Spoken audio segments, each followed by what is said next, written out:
This is the Good Neighbor Podcast, the place where local businesses and neighbors come together. Here's your host, Jeremy Wolf. Hello, everyone, and welcome back to another episode of the Good Neighbor Podcast. I'm, of course, your host, host. If I could speak today, we'd be in good shape, right? So I am joined today by Renee Dolan, and Renee is with Koala Insulation of Fort Lauderdale and Miami. Welcome to the show, Renee. Thank you. Thanks for having me. Of course, it's our pleasure, and thanks, as always, to our listeners for tuning in. So, Renee, I believe I have an idea of what you do. I've not yet have done plenty of interviews on this platform. I've not yet had an insulation company come on to do an interview. So I think I have an idea of what you do, but if somebody asks me what an insulation company do, I think the extent of what I would say is, they go and they put insulation in a property, and that'd probably be the limit of what I know about it. So why don't we start off by you talking a little bit about what you do over at Koala Insulation, and then we shall proceed from there. Okay, I'd love to. So Koala Insulation, what we do is we go out to residential homes and we give them a complete analysis of their attic. So we're going up in the attic and we're doing some measuring, some testing, things of that sort, so that we can analyze any current insulation that they have up in their attic space and their ventilation. And then that way we can give them the proper recommendations of what they need to be at maximum energy efficiency. Which, of course, if you're at that point of maximum energy efficiency, that's going to drive down your energy bill. So we're not only making the house cooler, more comfortable in the summer heat of South Florida, but we're also helping them with their energy bill to lower their energy bill, which, of course, helps the environment overall. Absolutely. So speaking of energy efficiency, how does the insulation typically impact the home's energy efficiency, and what type of, obviously it varies per home, but like percentage wise, what type of costs can folks expect to save on energy when they have proper insulation installed? They could see as much as 30%. Oh, wow. Customers have seen even more than that. It kind of works hand in hand with, your AC unit. Everybody focuses on, making sure that their AC is running correctly. Right. And they'll send a technician out there and they'll look at it and they'll say, your AC is running fine. Well, what is my problem? Why is it running all the time? Why is my temperature not staying at the, desired temperature? I want it at 75 and, the coolest I can get it is, 78 or 79. Well, if you don't have insulation in your attic, then your air conditioner is going to run all the time. So the job of the AC unit is to get you to the desired temperature. The job of the insulation is to keep it at that temperature. So without insulation, you're making your air conditioning run more, which drives up your energy bill and puts a lot of more wear and tear on your AC unit itself because it's constantly running. So the importance of having the two being at maximum efficiency is very important. Especially down here in South Florida with the heat. Now, are they doing, like for new construction, is insulation a requirement out? Is that something that goes in hand in hand with construction? Yes. So we do work with a lot of contractors here in South Florida as well. And it is part of building code. And there's a lot of insulation in a home that people don't even realize. When it's a 2-story home, it's in between the levels. It's in the walls before the walls are completely built. So whether it's a block or wood frame, we're putting insulation in there and then the drywall is going in. So insulation is a very important part, and not only in South Florida, but of course, all around the world, it's important, no matter whether you live in, Portland, Oregon, where, it's cold for several months out of the year, or you're in South Florida, you need the insulation, whether it's to keep the heat out or to keep the cold out. Yeah, it makes sense. Now, how long does it typically last for? Is it something that does need to be replaced at some point in the future, or how does that typically work? Well, that's a good question, because there's a lot of insulators out there. It all depends on the product that they use. And, the big misconception that we run across with clients is they're like, oh, you're just going to blow in insulation. I want the cheapest, price that I can pay. But the problem is that there are, inferior products. The products that we use here, the blown in insulation, which is the most common, blown in. We have several different types of insulation, but blown in is the most common and it's the most economical. We use a GreenGold certified insulation, and the manufacturer guarantees that it does not settle. So it's a blown in insulation and it's going to keep its thickness. Where insulations of the past and the cheaper insulations, they would settle over time. So you could expect that, 12, 15 years from now, they're going to be having to do their insulation all over again using those inferior products or that older type of insulation. So it's important. It's important that you do your homework and you make sure that, you are getting the best product, because people don't want to spend money on things that they can't see necessarily. And so you only want to do it once. Yeah, for sure. How did you get into this business? Let's talk a little bit about your background and how you landed at Koala Insulation. So I was actually in a insulation related business prior to this for 8 years. I worked with a company that handled pest control, wildlife.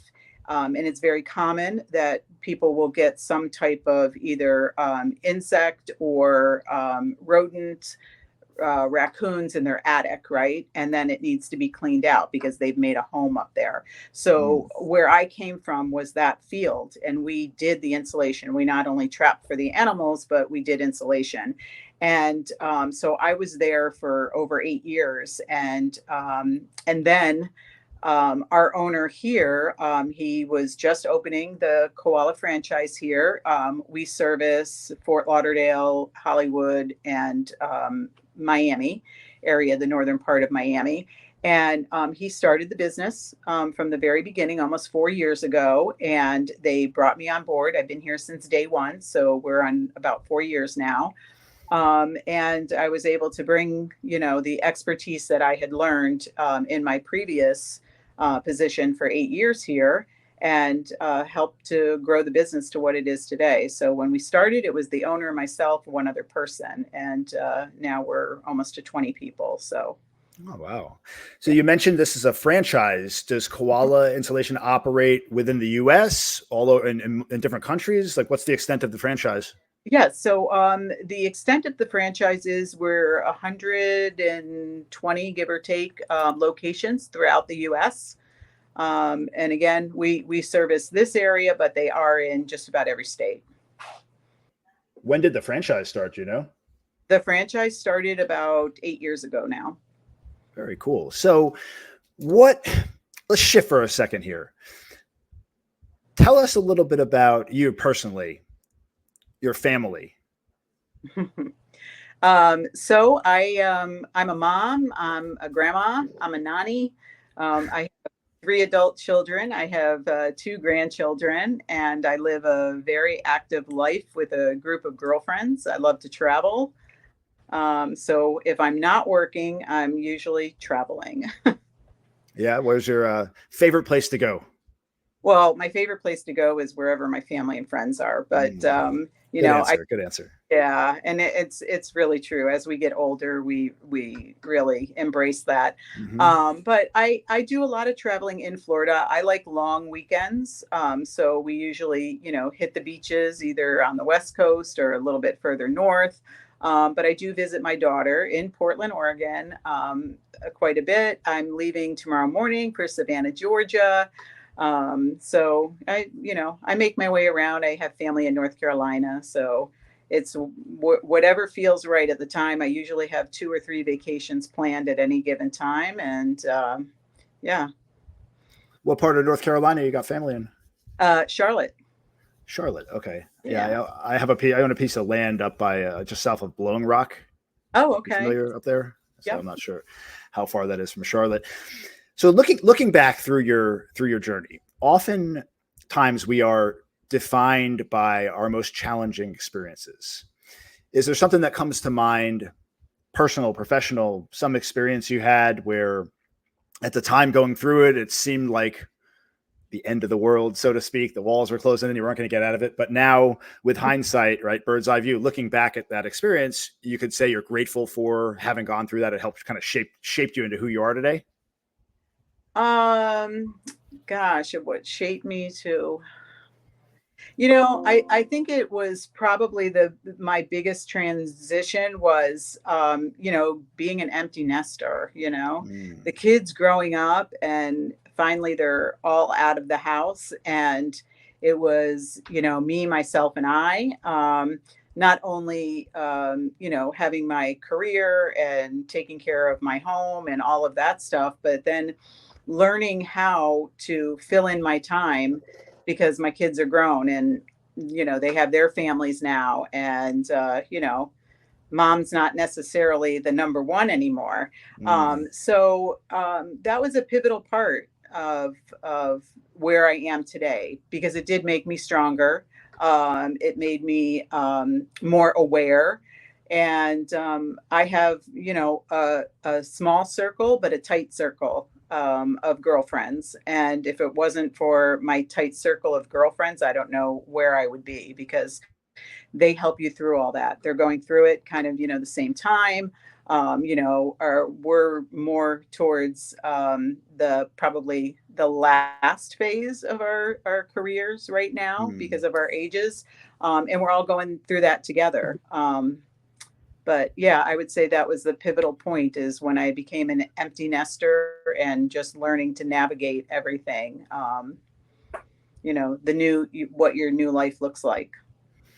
Well, look, Renee, I have a 10-year-old and a 12-year-old daughter that's in middle school.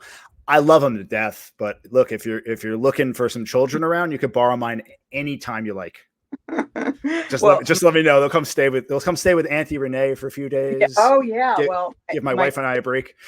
Yes, exactly. My BFF, she has 6 grandchildren. So I get a fill of them, and they're from 1 to 12 years old. So good stuff. Yeah. Yes. What would be, before we wrap up here, what would be the one thing that you'd like to leave our listeners with about your business? So our owner is very passionate about giving to the community and to be a company that sets a very good example. I don't know if you're aware of it, but we're actually rated the #1 insulation company in South Florida. We have over 800 5-star Google reviews for our locations, so that we're super proud of. We emphasize in our weekly meetings, both to our installers and our estimators, the importance of doing our job, doing it well, doing it with a smile on their face, treating the customer that they want to, the way they want to be treated. And that is with respect. And that is taking care of their home as if it were our own home. And here in South Florida, unfortunately, there's a lot of contractors out there and companies out there that don't do what they say they're going to do. And they don't do things the right way. And when we're done from the beginning to the end, and I'm the operations manager, and I answer 90% of the phone calls. And that's because the owner wants it that way. He wants me to be answering the phone because he knows the way I answer the phone. He knows the way I take care of customers. And then, from me answering the phone, it goes to our estimators, and our estimators going out to the customer's home and, explaining to the customer what they need, not what we want to sell them. We're meeting their needs of what they need. And then we send our installers out, and we rely on our installers to do everything that the estimator promised. All right, everyone, apologies for that. We are back. We had a little technical difficulties there. Renee was leaving us with the one thing she wanted everyone to know about the business. Why don't you tell everybody out there how they could find you guys. What's the best way to reach you? Maybe share your website, your contact information. Anyone out there that's looking for insulation or wants to get an inspection done, how could they find you guys? Absolutely. If they Google Koala Insulation of Fort Lauderdale, they will find us. They can also call me directly. I'll answer 954-420-1056. Perfect. All right. And we're going to drop a link in the description to all of your contact information for those that are just listening out there. So you hear that, everyone. If you're out there and you're seeing your energy bills spiked and you're wondering why, reach out to Koala Insulation to have them come by, do an inspection. They'll set you up right. Renee, thanks for joining us today. Thank you, Jeremy. Well, it's our pleasure. Great day. You too. And thanks, as always, to our listeners for tuning in. And we will catch everyone next time on the next episode of the Good Neighbor Podcast. Everyone take care and have a blessed day. Bye. Thanks for listening to the Good Neighbor Podcast, Cooper City. To nominate your favorite local business to be featured on the show, go to gnpcoopercity.com. That's gnpcoopercity.com or call 954-231-3170.